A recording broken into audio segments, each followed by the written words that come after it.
Alright lads, welcome back to the channel. I hope you're all partaking in No Goon June. Just remember not to bust your load next week when they finally release the F-15C. But today we're taking a look at a tank that has done more damage to the average American than the OnlyFans and Tinder epidemic. That's right, the idea that me and you are both going to be forever alone is nothing in comparison to the fact that top tier is never going to have any good players ever again in the American tech tree. They've all migrated to the Swedish and Japanese tech trees, and the only people left in America now are knuckle-dragging Neanderthals spamming out the clickbait. But anyway lads, instead of chilling out and preparing for the next update, I've been pretty much decimating my own mental health by playing top tier USA, and now every time I see an Abrams, I feel like Fade Ralpher in that Gladiator scene. So what is the clickbait? Well, it's one of the new generation of premiums, allowing Gaijin to profit off whales of War Thunder plays really, but it still gives them a way to cope about not selling top tier premiums as it's 0.4 batter rating below top tier. That is essentially what that is. Gaijin's business model now is only slightly more ethical than all the sloppy true crime channels which now plague YouTube. So what is the actual M1A1 ClickBait itself? Well, to put it simply, it's an Abrams that was used by the US Marine Corps. It's based on the M1A1 Heavy Common, which we already have in the tech tree. The HC comes with the depleted uranium cheek armor pack, giving the tank incredibly good armor, unless the enemy goes to the slight trouble of aiming down and shooting your gaping driver's port and turret ring. It also comes with an electro-optical jammer, the ANVLQ8A. I have no idea how this works or what it actually does, but I'm assuming it will degrade the targeting of the older Soviet gun barrel launched ATGMs, such as the 9M112 Cobra or the 88 Songster, if we are being based NATO LARPers I guess. But the jammer isn't going to do anything against the more modern Soviet ATGMs, as they are all laser guidance rather than the old SAKOs. So pretty much every tube launched ATGM that you will see is completely immune to your jammer. I guess Gaijin just really are a bunch of 84 spigots. You also get a garden chair and some MREs, nice. You also get a 61-ton tank with first-gen thermals, and possibly, as I've already stated, the worst performing teammates of any online multiplayer game. Being a top tier premium, the clickbait can only be purchased on the Gaijin store. A pack will cost you $70 or 60 British pounds. You get the tank, 2,500 golden eagles, and 20 days of premium time. The tank sits at batter rating 11.3 in arcade, realistic and simulator.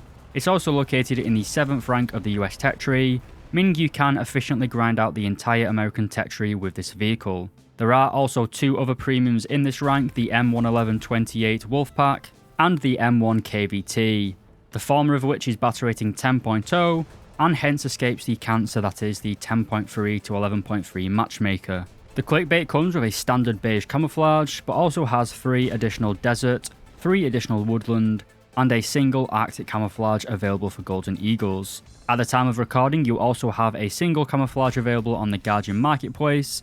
This is the Stormin' Norman, and is my personal favourite camouflage to use. So with this little overview finished, let's roll the intro and get into the stats. But first, like and subscribe, or I'll get the Sinaloa cartel to steal your keyboard.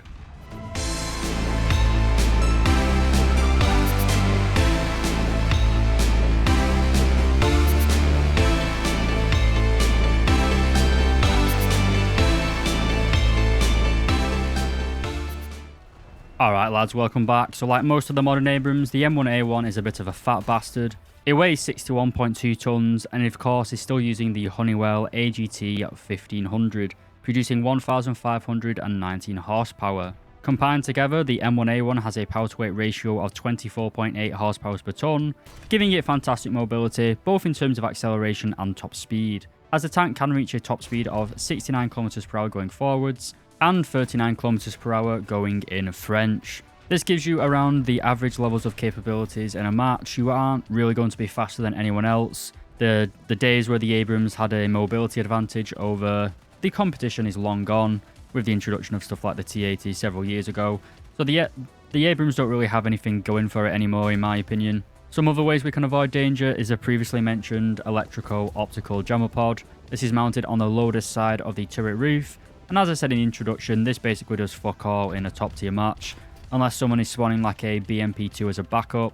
It may counter the SAKO missiles found on those vehicles, but against all of the more modern laser guided stuff like the 9M119, it's not going to do anything. But you do also have 16 smoke grenades. These are fired 2 at a time, giving you a total of 8 pops of smoke. This smoke will block thermal imaging cameras, preventing you from being targeted from both enemy tanks and close air support. You do also get access to ESS. This is the smoke exhaust generator system.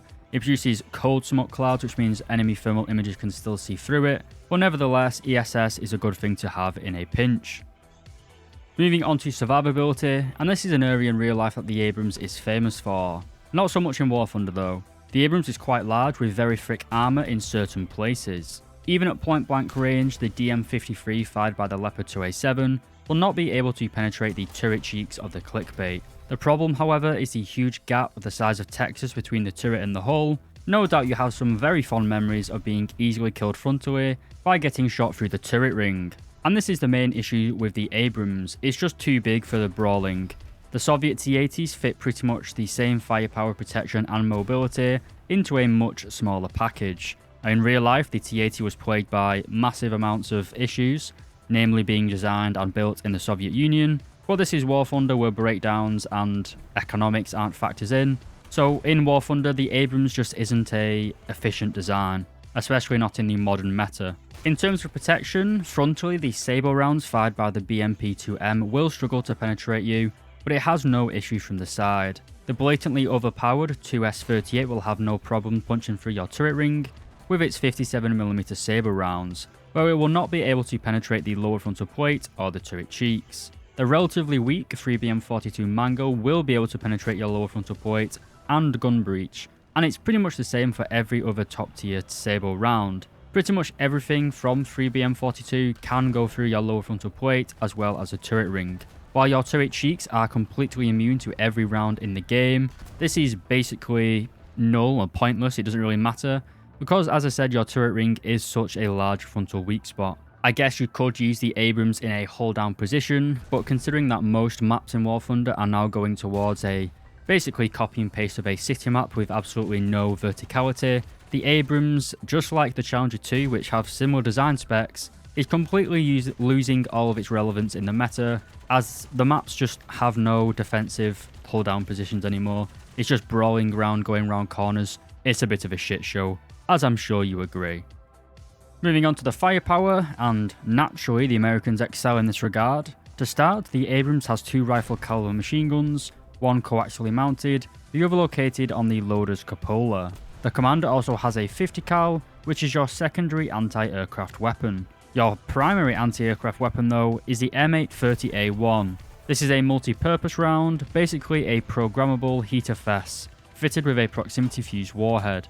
This can be used against low-flying targets, but this round has a minimum arming distance of 400 meters. M830A1 can also function as regular heater fest round, being able to penetrate 350mm of armor.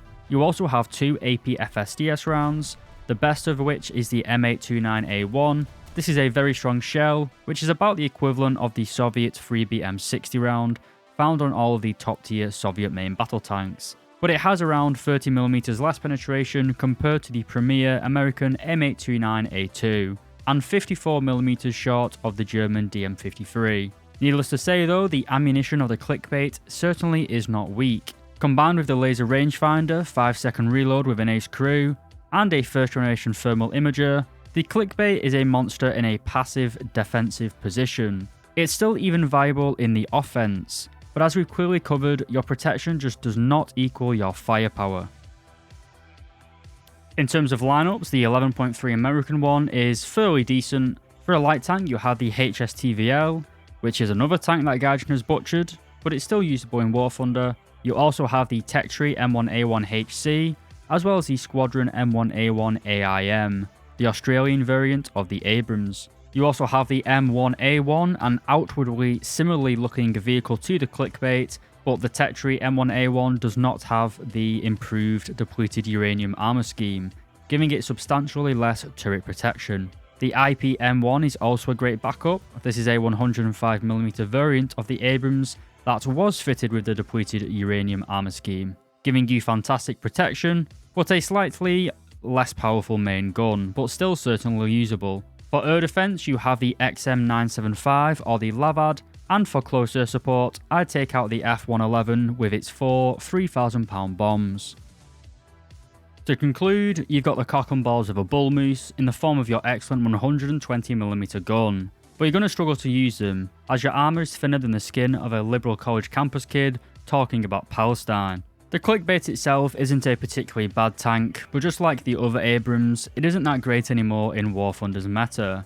Who is mainly to blame for this? Almost certainly Gaijin's map designers. The old maps of War Thunder are based on actual World War II battlefields, with rolling kills and actual concealment. The modern maps that are being added are simply just big cities and lots of paved surfaces with very little verticality, and in these types of maps the Soviet style tanks just excel, as they are smaller and faster with around the same level of firepower. While you can have good results in the ClickBait, it doesn't feel like a great premium to me.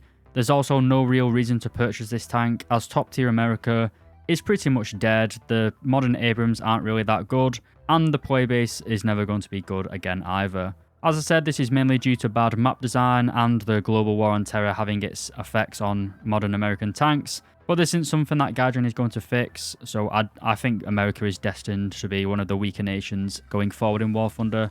But whether you want to purchase this tank or not is up to you, but I certainly do not recommend it. I can think of better ways to spend $70, like buying this fairly cheap inverter welder on Amazon, learning a skill like welding to learn to feed your family, or even buy it as a Father's Day present, which hopefully this video gets released by, or you could blow it on an overpriced premium with absolutely nothing really going for it. Anyway lads, thank you very much for watching. I'd just like to thank my YouTube members. So a huge thank you to Lola Alphonse, Tans, Doboa LX, Dr. Bob, Tomster013, Schlunty, Van Halen, Diogenes, Econ, and Alan Hacker. If you made it all the way to the end of this video lads, leave a comment saying, we got him.